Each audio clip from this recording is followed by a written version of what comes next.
You are listening to Alex Nanlohi Podcast, to know the Lord and to make Him known.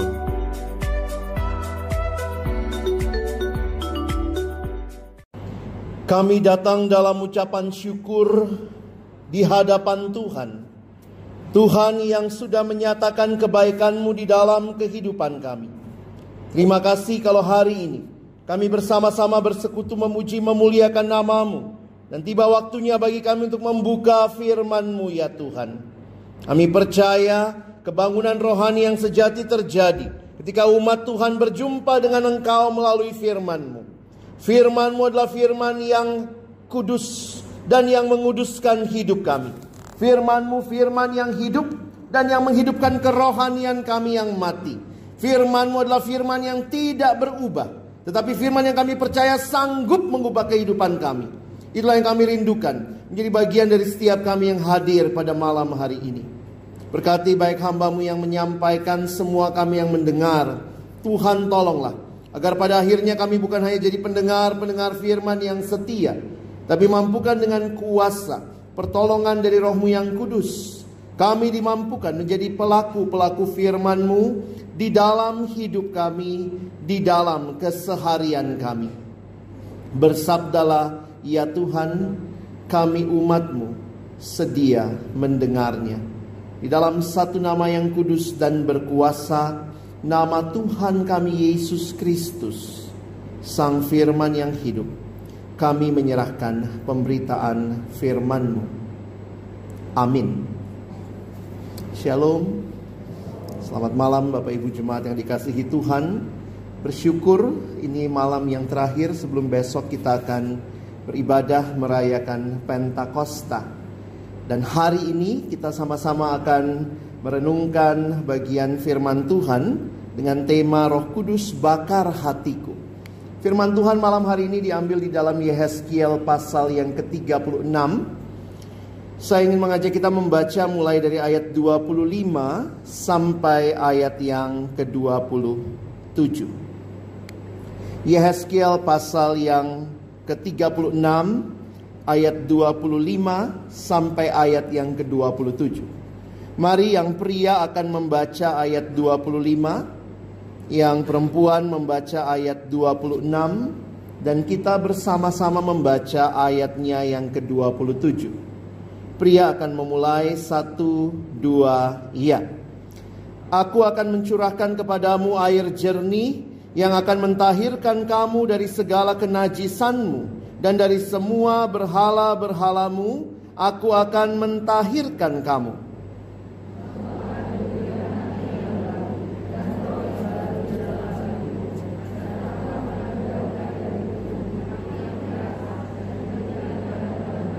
Sama-sama. Rohku akan kuberikan diam di dalam batinmu, dan aku akan membuat kamu hidup menurut segala ketetapanku, dan tetap berpegang pada peraturan-peraturanku dan melakukannya. Bapak Ibu Saudara yang dikasihi Tuhan, malam hari ini tema kita adalah Roh Kudus bakar hatiku. Bicara soal hati, ini bukan perkara yang mudah sebenarnya. Di dalam bahasa Inggris ada sebuah ungkapan yang mengatakan begini: what is the heart of the problem? Dan kemudian dijawab, the heart of the problem is the problem of the heart. Ya. Jadi apa sih yang jadi inti masalahnya? Yaitu masalah hati. Bagi orang Yahudi, hati menjadi pusat kehidupan. Sehingga kalau Bapak Ibu Saudara melihat salah satu ayat yang penting di dalam kitab Amsal, dikatakan Amsal 4 ayat 23, jagalah hatimu dengan segala kewaspadaan, karena dari situlah terpancar kehidupan. Jadi sebenarnya jauh sebelum ada lagu itu ya, jagalah hati ya. Ini Amsal sudah mengingatkan. Jagalah hatimu dengan segala kewaspadaan, karena dari situlah terpancar kehidupan.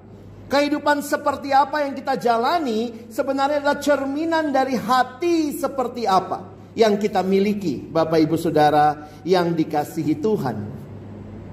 Kalau hidupnya menikmati dosa, hidupnya di dalam dosa, maka sebenarnya hatinya hati yang bagaimana, saudara? Menarik sekali kalau bicara dosa. Ada sebuah perenungan yang saya tuliskan bagi kita. Manusia begitu mudah menyalahkan berbagai hal di sekitarnya sebagai alasan mengapa dirinya melakukan dosa. Kenapa kamu melakukan dosa? Iya, habis dia sih yang nyogok duluan. Ya saya terima. Gitu kali ya. Habis dia sih yang duluan nyari perkara, makanya saya ladenin. Dia jual, gue beli. Sehingga seringkali waktu bicara pergumulan dosa, kita bicara adalah apa yang ada di luar sana sebagai penyebabnya. Saya banyak melayani anak pemuda remaja, lalu kemudian ketemu, kenapa kamu mulai ngerokok sih? Habis teman-teman saya perokok. Yang disalahin siapa? Temennya, saudara ya. Nah, yang jadi pertanyaan penting, apakah benar ini masalahnya di luar diri? Sebenarnya kalau kita mau jujur, masalah utama manusia berdosa bukan dari luar dirinya saja, melainkan dari dalam dirinya, dari dalam hatinya. Tokoh reformasi yang namanya Martin Luther mengatakan kalimat yang menarik. Saudara tidak bisa larang burung terbang di atas kepala saudara. Yang bisa saudara lakukan adalah melarangnya supaya nggak bikin sarang di kepalamu. Ya, saudara tidak bisa melarang burung terbang di atas kepala saudara. Tapi yang bisa saudara lakukan, melarangnya jangan sampai bikin sarang di kepalamu. Mau semuanya ngerokok, biarin aja, jangan kita ikutan, begitu ya. Jadi tidak ada masalah kalau dikatakan habis dari sana sih, yang sana sih. Kenapa kamu porno? Habis semuanya pada nonton porno. Jadi kita ikutan. Pilihannya bukan pada orang lain, tapi pada diri kita. Sekali lagi, kita tidak bisa larang burung terbang di atas kepala kita, tapi kita bisa mencegahnya, membuat sarang di kepala kita ya. Jadi jangan dipanggil, sini, sini, ayo gitu ya. Saudara, realita manusia di dalam dosa sebenarnya hatinya yang menjadi masalah. Nanti kapan-kapan pelajari masalah hati ini lebih dalam ya. Siapa yang bicara ini? Sebenarnya inilah kalimat Tuhan Yesus sendiri. Mungkin beberapa orang mengatakan, wah Yesus over simplistic. Simple banget menjelaskan segalanya. Masalahnya apa? Dosa. Dosa itu dari mana? Yesus bilang apa? Dari hati. Ayatnya di mana? Saya kaget juga Bapak Ibu waktu baca ayat ini ya. Matius 15. Kita akan melihat ayat yang ke-18 sampai 19. Mari, semua kita yang pernah berdosa, kita baca ya. Ayat 18 dan 19. 1, 2 ya. Tetapi apa yang keluar dari mulut berasal dari hati, dan itulah yang menajiskan orang. Karena dari hati timbul segala pikiran jahat, pembunuhan, persinahan, percabulan, pencurian, sumpah palsu. Bagaimana menjelaskan semua ini? Saya beberapa waktu nonton TV itu banyak yang aneh-aneh sekarang ya. Nginjek-nginjek temennya lah, mutilasi orang lah, dicor di beton lah gitu ya.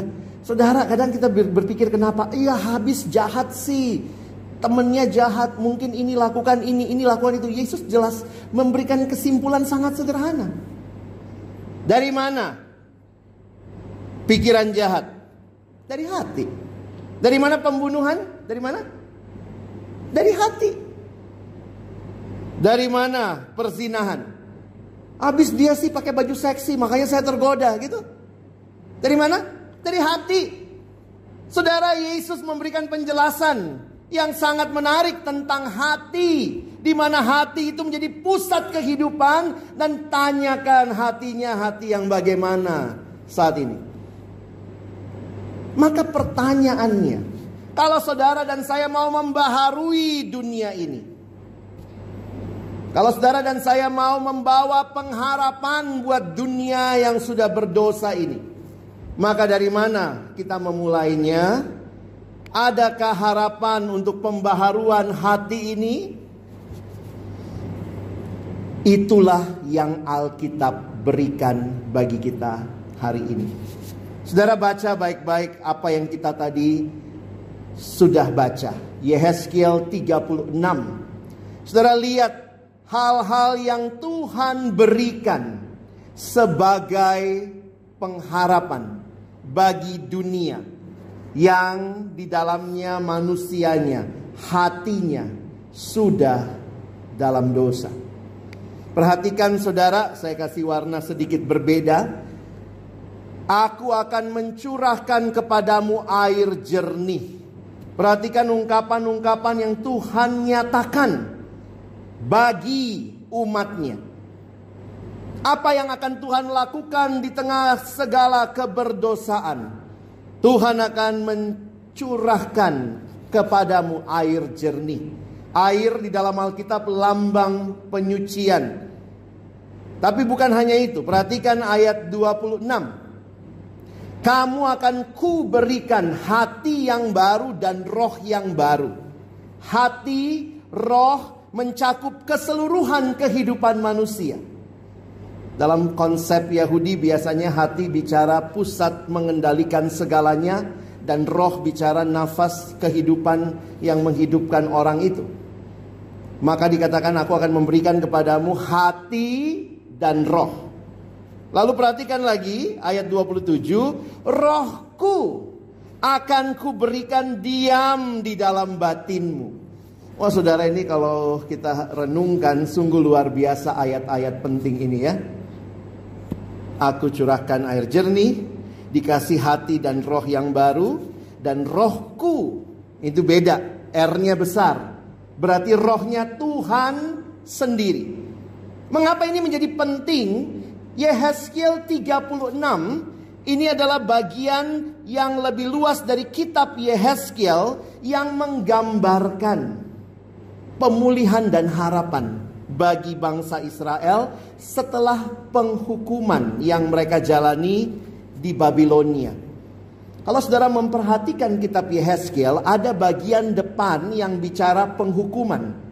Tetapi ada bagian belakang dan termasuk Yehezkiel 36 ini. Kalau saudara lihat di Alkitab cetak, judul Yehezkiel 36 adalah Pembaharuan Israel. Jadi ini adalah bagian pemulihan dan harapan. Perhatikan dalam Yehezkiel 36 ini, Tuhan berjanji akan membersihkan bangsa Israel dari dosa-dosa mereka dan memulihkan mereka. Saudara, saya makin sadar sejak perjanjian lama manusia tidak mungkin bereskan dosanya sendiri. Betul? Kalau saudara bisa bereskan dosa saudara, maka siapa juru selamatnya? Ya saudara sendiri. Saudara bisa bereskan kok dosanya. Tapi karena kita tidak sanggup membereskan dosa kita, maka ingatlah bahwa hanya Allah lah yang memberikan kepada kita. Dan perhatikan, bagian ini berisi janji pemulihan rohani dan fisik yang akan datang. Tuhan berbicara tentang proses yang melibatkan pembaharuan. Dimulai dari mana saudara? Dari hati. Karena nanti kalau saudara baca bawahnya ada pemulihan fisik, nanti ada pembangunan tembok-tembokmu dan segala macam. Tapi proses ini dimulai bukan hanya dari fisiknya di luar, tetapi dari hati. Saudara, paling gampang ya kalau kita misalnya beli HP lah. Kalau kita beli HP-nya Oppo misalnya, ya maaf saya sebut merek, maka kalau saudara HP Oppo rusak, bawanya kemana? Service center apa? Ya Oppo dong, masa Samsung? Kalau yang rusak Samsung, bawanya ke Samsung, jangan ke Apple. Kalau yang rusak Apple, jangan bawa ke Xiaomi. Begitu ya saudara ya. Jadi ini menunjukkan bahwa kalau kita punya hati yang rusak saudara, bawanya ke siapa?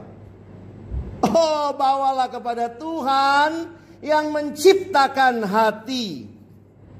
Dan yang menarik di dalam ayat-ayat yang kita baca malam hari ini, Tuhan sendiri yang akan memberikan hati yang baru. Coba kita lihat apa yang Tuhan akan lakukan. Kalau Bapak Ibu perhatikan ayat-ayat yang kita baca tadi, tulisannya jelas, aku akan mencurahkan air jernih. Aku akan memberikan, semua subjeknya Tuhan. Maka perhatikan, Tuhan akan menyucikan mereka dengan air yang jernih.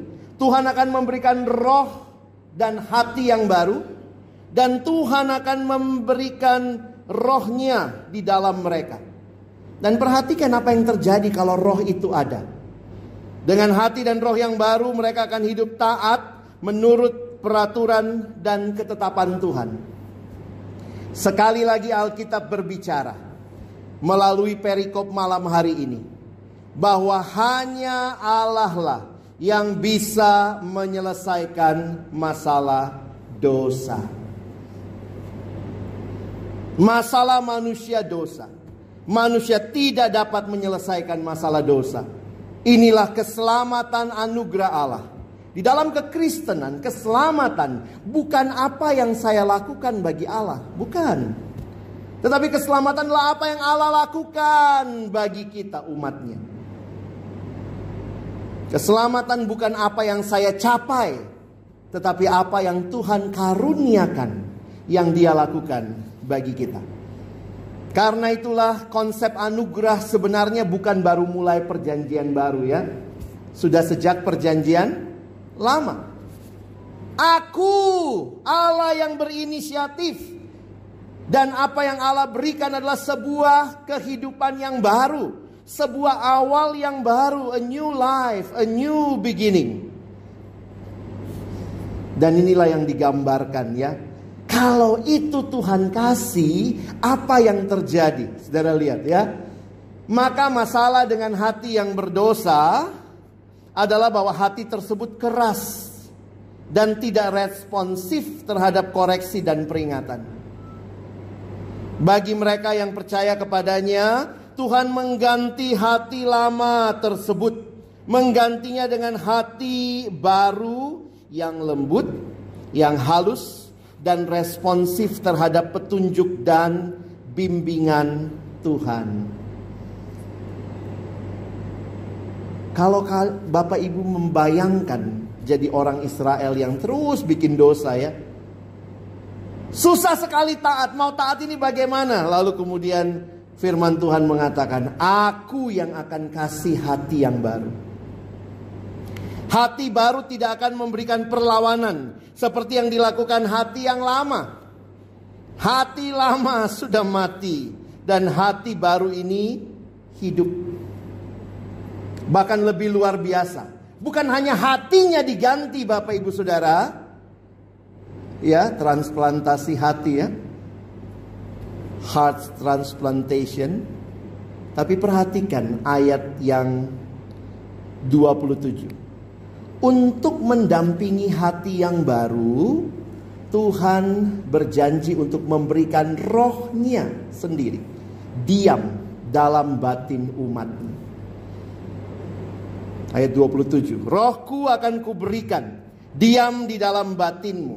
Dan kalau itu terjadi, apa yang menarik saudara, perhatikan. Aku akan membuat kamu hidup menurut segala ketetapanku. Dan tetap berpegang pada peraturan-peraturanku dan melakukannya. Bukan hanya roh itu diam dalam kita, tetapi roh itu mengempower kita untuk hidup taat kepada Allah. Susah ya menerjemahkan empowerment. Indonesia bilang memberdayakan kita. Roh itu akan memberdayakan kita. Kalau saudara perhatikan perjanjian lama, ini sedikit bedanya ya. Di perjanjian lama, Roh Kudus itu dikasih sewaktu-waktu untuk tugas tertentu. Makanya Roh Kudus mampir sebentar, orang itu mengerjakan tugasnya, lalu Roh Kudus pergi lagi. Itu yang kita baca ketika Saul dikatakan Roh Tuhan mundur dari Saul. Perjanjian lama Roh Kudus diberikan sewaktu-waktu untuk tugas tertentu. Tetapi di dalam perjanjian baru, Karena karya penebusan yang telah Yesus lakukan, maka Roh Kudus diberikan untuk tinggal diam di dalam orang percaya selama-lamanya. Saudara, Roh Kudus tidak keluar masuk. Ada yang bilang, iya Pak Pendeta, gereja kami bikin hari pencurahan Roh Kudus, jadi mesti datang tumpang tangan baru Roh Kudus masuk. Saudara, kalau kita sudah terima Yesus sama dengan terima Roh Kudus ya. Nggak mungkin terima Yesus Roh Kudus ketinggalan di luar, kan Allah Tritunggal saudara ya. Itu satu paket saudara. Terima Yesus berarti menerima Roh Kudus. Kalau Roh Kudus diam di hati kita, menyertai kita selama-lamanya, mengapa itu terjadi? Lihat karya penebusan Yesus. Dia bangkit, dia naik ke surga, Roh Kudus turun. Kita merayakan kenaikan Yesus ke surga 10 hari yang lalu. Kira-kira besok kita merayakan Pentakosta, Roh Kudus turun. Roh Kudus turun dan tinggal diam bersama-sama dengan kita. Apa yang ditulis di dalam Yehezkiel 36 digenapkan di dalam karya Kristus yang genap. Dia naik ke surga, Roh Kudus turun. Di mana dikatakan itu? Yesus yang bilang. Lihat ya. Mari kita baca sebentar. Yohanes 14, saya baca 16, Bapak Ibu baca 17. Aku akan minta kepada Bapa, dan Ia akan memberikan kepadamu seorang penolong yang lain, supaya Ia menyertai kamu selama-lamanya.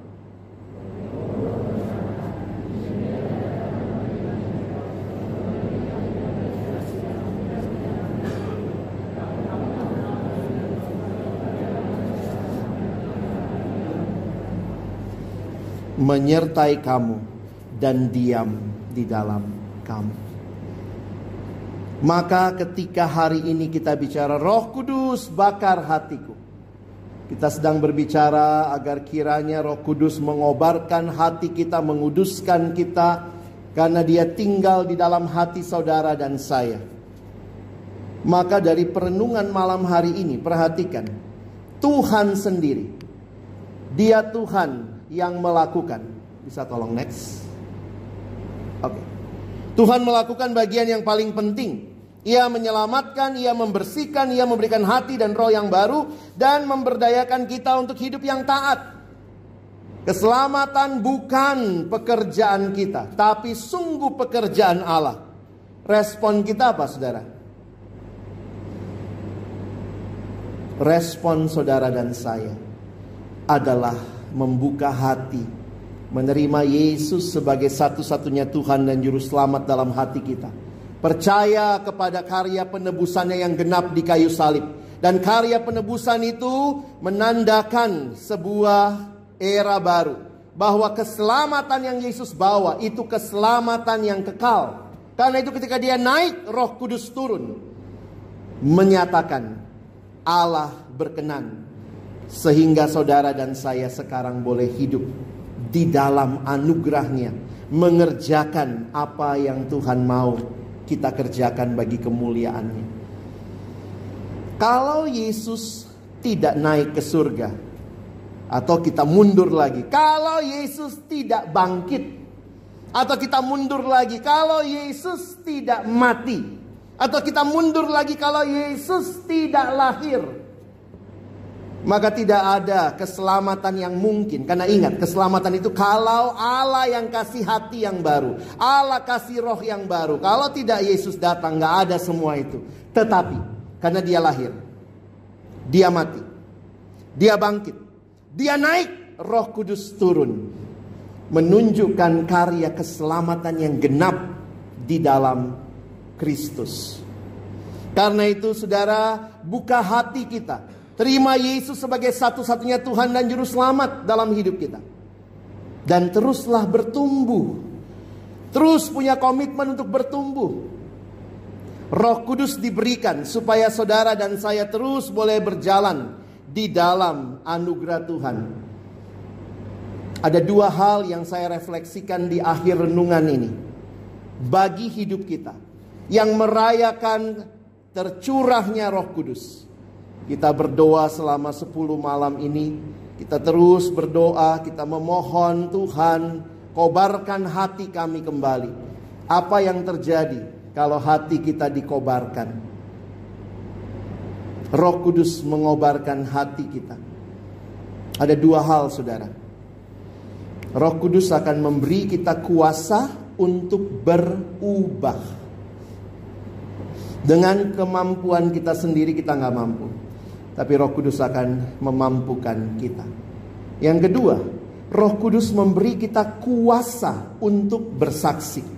Dua hal ini saja yang saya rindu malam hari ini kita refleksikan bagi hidup kita. Kalau saya semakin berubah, berarti Roh Kudus menolong saudara dan saya hidup semakin serupa dengan Yesus. Kadang saya mikir gini Bapak Ibu ya, ada nggak ya orang tua yang pingin sekali anaknya makin hari makin mirip tetangga? Ada? Ada Bapak Ibu?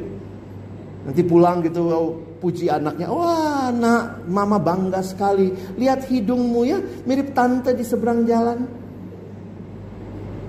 Orang tua yang normal akan senang anaknya mirip dia. Saya dulu punya teman, satu Komsel, satu KTB.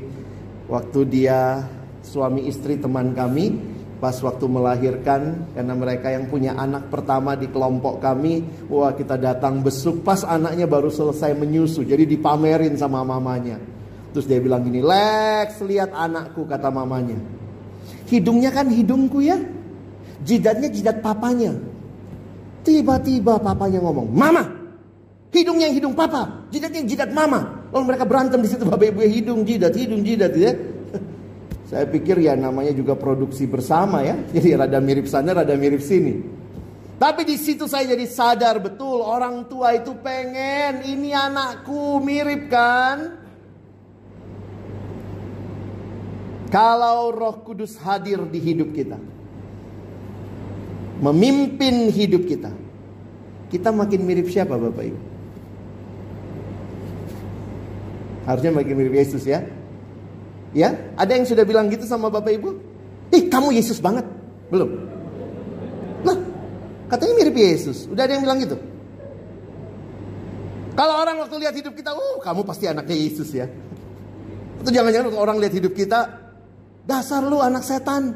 Mirip siapa? Kalau kita dikuduskan, kita beberapa malam ini bicara emosi ya. Apakah emosi kita makin mirip Yesus?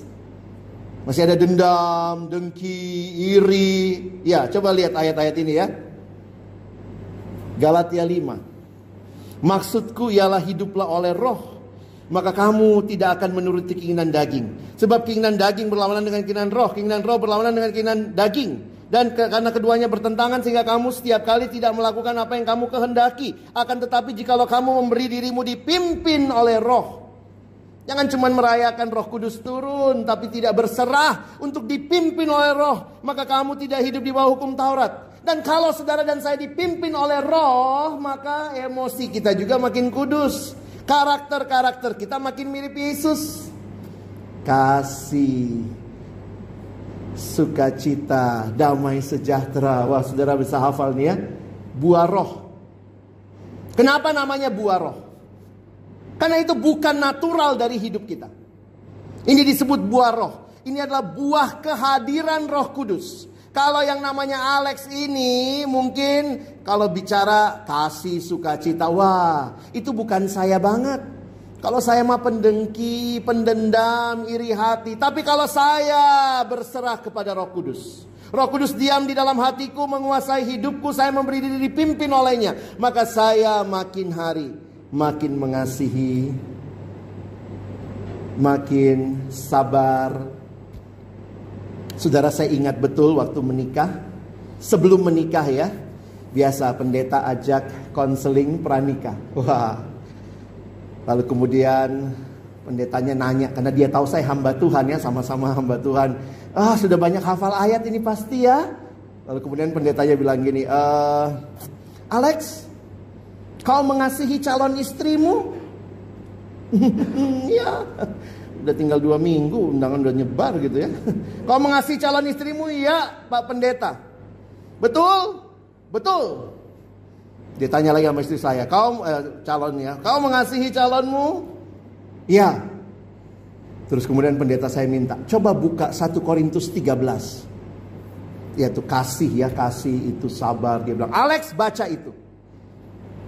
Hadap istrimu. Wah, disuruh hadap lalu saya baca.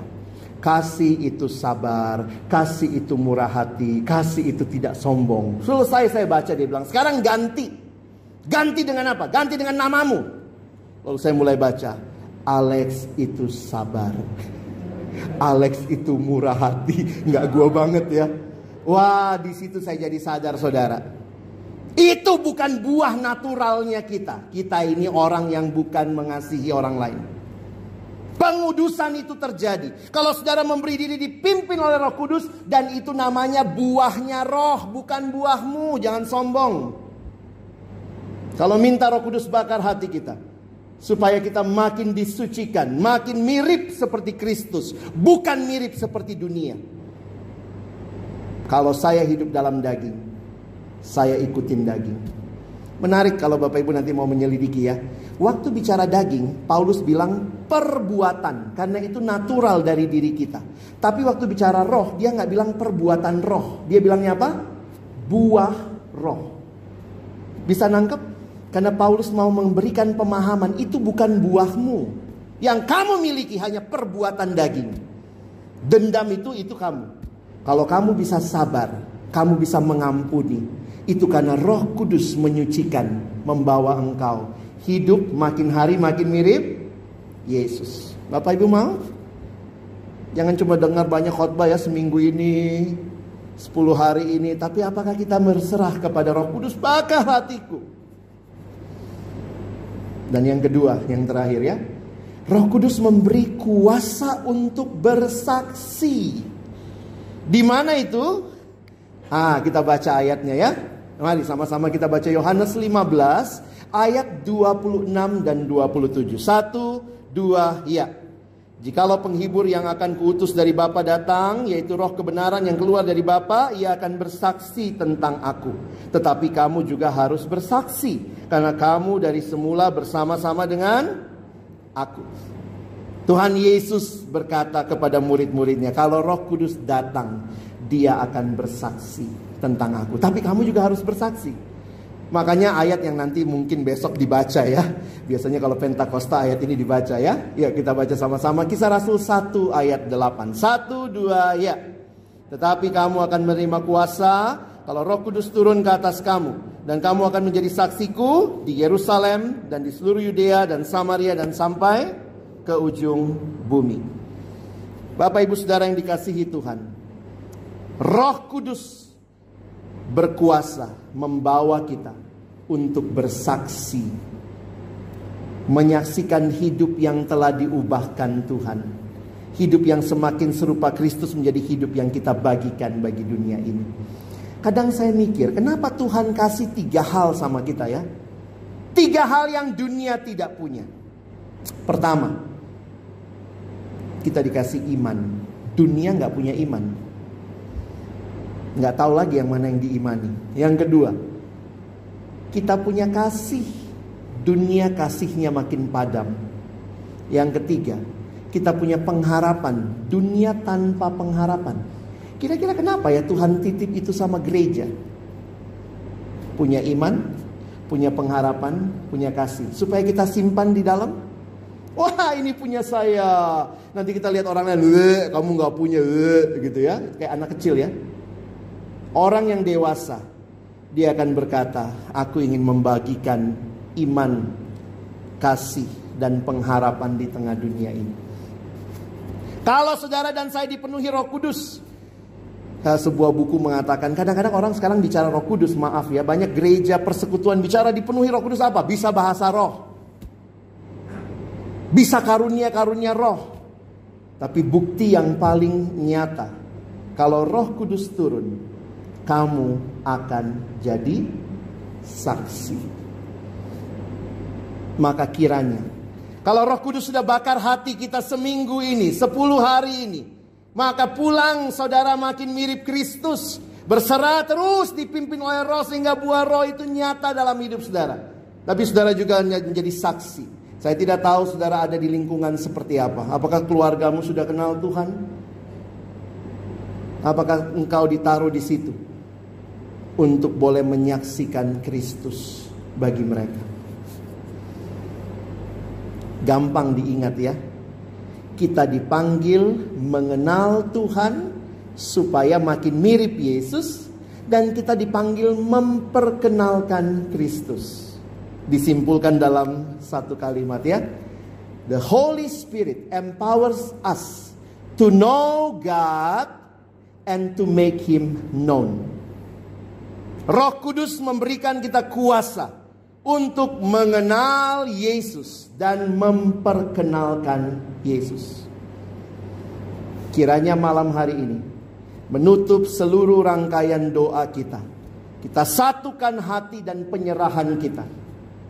Tuhan, aku ingin kenal Engkau supaya aku hidup makin mirip seperti Kristus, Putramu. Dan aku mau dipakai Tuhan memperkenalkan Kristus di dalam kehidupanku. Maukah saudara? Maukah saudara? Saudara tidak jawab saya. Jawablah Tuhan yang kenal hatimu. Amin. Mari tunduk kepala berdoa. Malam hari ini, sebelum saya menutup di dalam doa respon firman, adakah di antara kita yang berkata, Tuhan, di sini saya rindu, buka hati saya, terima Engkau sebagai satu-satunya Tuhan dan Juru Selamat. Saya rindu makin mengenal Engkau ya Tuhan. Jika ada Bapak Ibu Saudara yang punya kerinduan seperti ini, datanglah kepada Tuhan. Katakan, Tuhan, di sini saya rindu makin bertumbuh mengenal Tuhan. Berikan aku hati yang baru itu, supaya bukan hati yang keras, hati yang menikmati dosa, tapi hati yang lembut yang mau diajar oleh Tuhan. Dan malam hari ini saya buka hatiku kepadamu.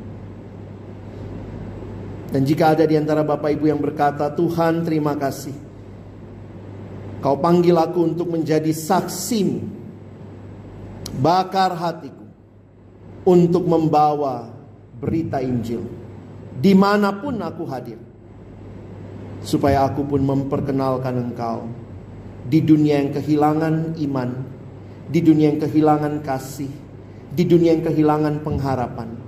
Di situ aku hadir membawa perubahan. Saya kasih waktu kita berdoa di dalam hati, meresponi firman kepada Tuhan.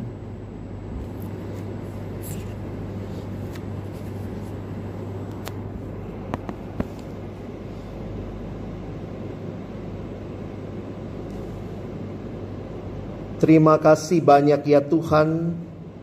Kiranya hidup kami yang semakin diubahkan, hati yang baru, yang terus-menerus diubahkan, membuat kami juga boleh menjadi saksi Tuhan yang efektif di generasi ini.